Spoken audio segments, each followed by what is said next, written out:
করে আপনাদের ভালো লাগবে। এখন একটা খোলা বসিয়ে নিয়েছি চুলাতে।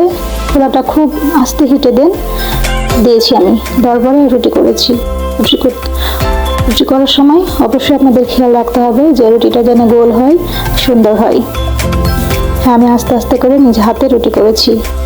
আর আশা করি আপনাদের ভালো লাগবে। আর আপনাদের ভালো লাগলেই একটা লাইক, কমেন্ট, শেয়ার করবেন। অবশ্যই কমেন্টে মন্তব্য করবেন কেমন লেগেছে। আমি রুটিটা ভালো করে তৈরি করে নিয়েছি বা খোলাটা মুছে নিয়েছি। অবশ্যই আপনারা মুছবেন।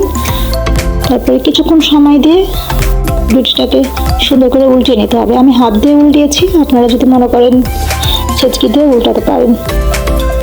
হ্যাঁ, আস্তে আস্তে সাইড করে করে রুটিগুলো সেঁকে নিতে হবে। যত সেঁকা ভালো হবে ততই রুটিটা খেতে ভালো লাগবে।